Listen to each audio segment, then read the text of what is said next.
Gabriel, qui a quitté Secret Story vendredi soir, le complice de la voix, a été contraint de sortir de la maison aux portes de la finale. Gabriel, bonjour. Bonjour à tous. Merci beaucoup d'être ce matin sur Europe 1. Vendredi, sur le plateau, vous avez dit que vous étiez déçu de sortir, déjà. Vous espériez aller en finale? Franchement, ouais.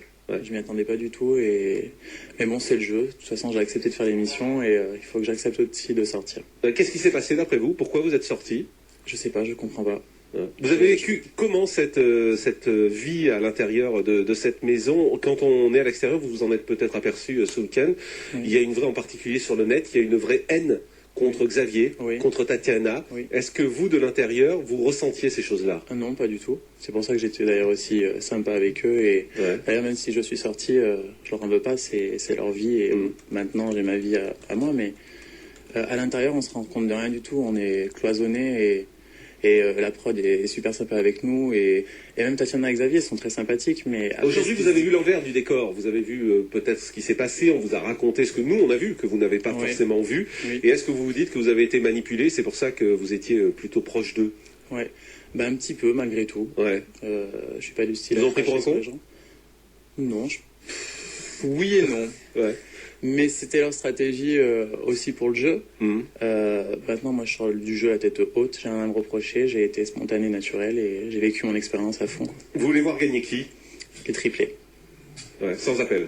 Sans appel, parce qu'elles ont des vraies valeurs humaines et j'aime ça. Les candidats ont buzzé sur tout et n'importe quoi vous concernant. On vous a à peu près tout attribué. C'est n'importe quoi. On vous a dit transformiste, magicien. On dit que vous faisiez de la magie blanche. J'ai beaucoup aimé travesti. Travesti, c'est pas vrai? Non, pas du tout. Certains ont même dit que votre secret c'était que vous étiez homosexuel. Enfin voilà, on est passé par toutes les étapes. Est-ce que ça vous a gêné qu'on aille un peu comme ça chercher dans votre intimité? J'estime que du moment où on accepte de rentrer dans une télé-réalité, il faut accepter un certain nombre de choses. Et voilà quoi, non, c'est la vie, tant pis, j'assume, de toute façon, c'est mon caractère. On va au standard, il y a des questions pour vous, bien évidemment. Bonjour Maria. Bonjour. Bonjour Maria, Gabriel vous écoute. Oui, je peux poser deux questions et conclure après sa réponse? Ah bah allez-y, commencez par une et puis on va voir, allez-y. Voilà, alors maintenant que vous êtes sorti de la maison et que vous avez pu voir comment est réellement Tatiana, pensez-vous encore qu'elle mérite sa place de finaliste? C'est la première question. Alors il vous répond. Je pense que tout le monde la mérite. Maintenant, sa stratégie, c'était d'être un peu hypocrite avec tout le monde pour pouvoir un peu écraser les autres candidats. Maintenant, j'ai un peu peur pour eux, surtout pour la sortie. Je pense que leur image est salie.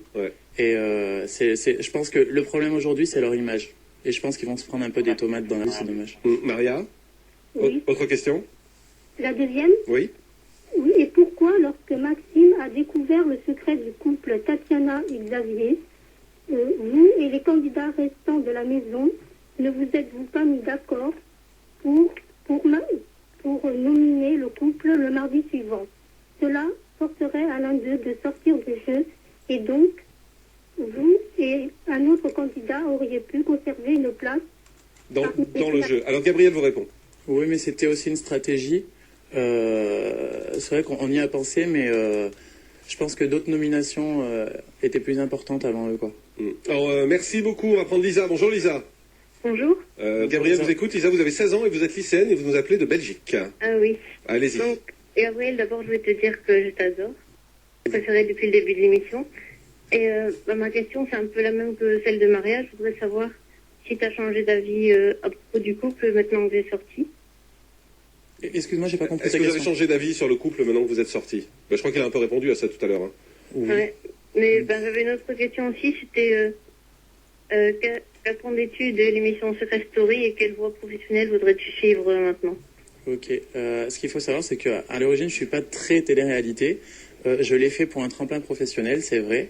Maintenant, je l'espère de tout mon cœur que ça va marcher. J'espère faire de la chronique ou être animateur télévision. Bon, de toute façon, c'est animateur télé. Commencer du moins par une chronique, c'est animateur télévision. Mais vous avez un passé là-dedans? Non, mais je travaille déjà en prod extérieur. Avoir un avenir, en tout cas, oui. Vous travaillez en prod extérieur? À l'intérieur. À l'intérieur, c'est-à-dire vous avez... assistant de production. D'accord. Et vous avez été recruté comment? Là-dedans? J'ai commencé en fait en tant qu'hôte. Je sais pas si je peux dire l'agence avec qui je travaille. Enfin, ça n'a pas d'importance, mais d'accord, vous avez été recruté en tant qu'hôte. Mais Secret Story, comment sont-ils venus vous chercher? C'est grâce, en fait, je suis mannequin depuis 5 ans. Et c'est grâce, en fait, à une bookeuse qui connaissait une casteuse de chez TF1. Donc c'est par piston? Non, pas un piston du tout, c'est relation.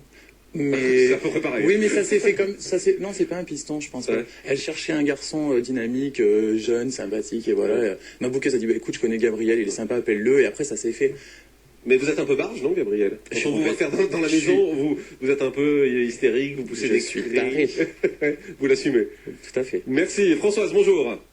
Bonjour. Gabriel vous écoute, Françoise. Alors, Gabriel, je suis contente de t'avoir au téléphone.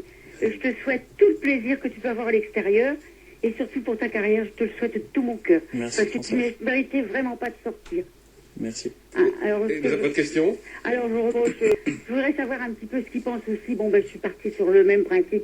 Tatiana et Xavier, c'est un couple qui ne devrait même pas gagner. Oui. Parce que ils sont immondes, j'appelle ça immondes, incorrects vis-à-vis des triplés. Oui. Parce que les pauvres filles, ils en ont pris plein les lattes pendant C'est clair. 9 semaines. Je trouve que c'est scandaleux. Il faut savoir que des triplés ou des jumeaux, ça se doit d'être ensemble. Parce que moi, je sors d'une famille de jumeaux. Je peux vous dire qu'on a besoin d'avoir sa sœur ou son frère près de soi. Ça, c'est une chose que Tatiana, elle ne comprend rien. Parce qu'elle a dû vivre, je sais pas quoi, à part faire du cinéma, comme elle sait si bien la télé. Françoise, je peux vous demander votre âge? J'ai 55 ans, 56 ans même. Et vous vous passionnez pour une émission comme Secret Story? Pourquoi? Qu'est-ce que ça vous apporte? Ce que j'ai horreur, c'est de voir les incorrections qui se passent. Je comprends même pas que TF1 n'est pas Léola, parce que je trouve que Xavier, il est très coléreux, il est insultant, il est, comment vous dire, il est vraiment pas gentil, c'est pas gentil. C'est vis-à-vis de Xavier, ils ont fait voir, vis-à-vis de Gabriel, pareil, ils auraient pu l'étrangler, ils l'auraient étranglé. Mais j'ai. Il n'a pas ce sentiment, lui, je crois. Hein. De l'intérieur, je crois que Gabriel n'a pas ce sentiment. Mais moi, je m'en tape, c'est leur vie, c'est leur personnalité. Ouais. Moi, je m'en fous. Je veux dire, il faut que je pense aussi un peu à moi. Et c'est pas mon image. Moi, j'ai vécu mon aventure. Je sors avec une image assez agréable, sympathique, infecte. Je m'en fous, c'est leur vie. Je veux dire, moi, c'est pas mes amis. Merci Françoise. Gérard, bonjour. Oui, bonjour Jean-Marc, bonjour Gabriel. Bonjour. Eh bien écoute, Gabriel, je suis bien déçu que tu sois sorti. J'ai 52 ans, je te kiffais grave pour reprendre le dico de la maison. C'est chelou. Bon, c'est chelou, c'était trop relou. Bon, écoute, moi je suis bien désolé, je te souhaite tout le bonheur du monde pour ta future carrière. Pourquoi pas une carrière comme Stevie, sortie du loft, je te le souhaite de tout cœur, comme l'auditrice précédente. Oui. Et je voulais aller un petit peu plus loin, savoir si tu disais qu'ils étaient complètement à l'ouest, ils t'ont pris pour un gay, après ils t'ont pris pour un type qui faisait de la magie blanche, un transformiste, etc., etc. Et puis d'un coup d'un seul, le lendemain, ils sont tout à fait sur ta piste. Oui. Hein, d'un coup d'un seul, Maxime, ça sent le trucage, ça. Ça sent le trucage à 300%. Tiens, il serait pas un parent de la voix. Non. C'est quand même bizarre. Vous voulez dire, Gérard, en gros, votre question, c'est est-ce que la prod les aurait pas un peu aidés? La prod n'a pas truqué le truc. D'après vous, purement et simplement. Voilà, parce que ça m'a paru bizarre qu'ils étaient tous à l'ouest, le Xababa de merde et compagnie. Non, pas d'insulte en revanche. Pas d'insulte, non, d'accord. Le Xababa manipulateur, etc., etc. Sa copine, machin, qui est encore plus manipulatrice, les Thénardier, c'est le mot qui convient. Ils sont totalement à l'ouest, et puis le lendemain, pouf, ça serait pas le fils de la voix? Alors, Gabriel, votre avis là-dessus? Écoute, c'est vrai que moi je suis resté aussi un petit peu sur le cul pour m'excuser l'expression. C'est-à-dire qu'il s'est levé un matin et il m'a dit que c'était un rêve prémonitoire un peu, entre autres. D'accord, on y croit tous, bien sûr. Bien sûr. Je crois que vous avez votre réponse, Gérard. Un petit mot, on a le sentiment quand on regarde Internet, je l'ai dit, que Xavier est détesté. Enfin, moi j'ai fait un sondage sur le blog, il sortait avec 8% des voix. Sur TF1, on le retrouve avec 48% des suffrages. Est-ce que là aussi il y a peut-être un bidonnage pour vous? Est-ce que vous remettez en cause ces votes? Je sais pas. Je vais pas me permettre de dire ça, mais c'est vrai que depuis que je suis sorti, les gens comprennent pas les votes, quoi. C'est inexplicable. Maintenant, je fais pas partie de la production, je sais pas ce qui se passe derrière, et je pense que ça ne sera pas révélé. Mais aujourd'hui, est-ce que ça vous surprend fortement, on va dire alors? Oui, ça serait un peu prétentieux de dire ça, parce que ça veut dire que j'ai pas été assez repêché, mais... Non, en tout cas, le score de Xavier. Oui, je suis un peu déçu parce que ça reflète un peu... la France, quoi, je sais pas, je trouve ça dommage. Sylvie, bonjour. Oui, bonjour. Allez, vous êtes la dernière à parler à Gabriel, allez-y. Bonjour Gabi. Bonjour. Voilà. Ton prénom c'est Sylvie. Sylvie. Je voulais te dire que tu n'avais pas de regrets à avoir, que ton parcours dans la maison a été exceptionnel. C'était honnête, spontané, très bon comédien. Tu as su garder ton secret comme il fallait, et je trouve que tu n'as rien à regretter de ton aventure. Voilà. D'accord, c'est gentil, merci beaucoup. Merci beaucoup. Merci Gabriel d'être venu. D'ailleurs, on a vu que vous avez fait une petite apparition de Sex and the City. Oui. Il y a un an. Ouais. Vous étiez figurant, vous voyez passer derrière les héroïnes et voilà. le plateau. Ouais, mais j'en ai fait beaucoup en fait. C'est celui-là, c'est vrai qui est sorti parce que c'est une série très connue. Ouais. Mais il y en a plein d'autres. On peut vous voir où? On va chercher comme ça, allez-y. Il y a le film Le Carton. Ouais. Et il y a 2-3 pubs, voilà. Bon, bon courage pour votre nouvelle carrière, peut-être comme chroniqueur ou comme animateur, exactement. Merci Gabriel. Merci. Jusqu'à 14h, le grand direct, Jean-Marc Morandini.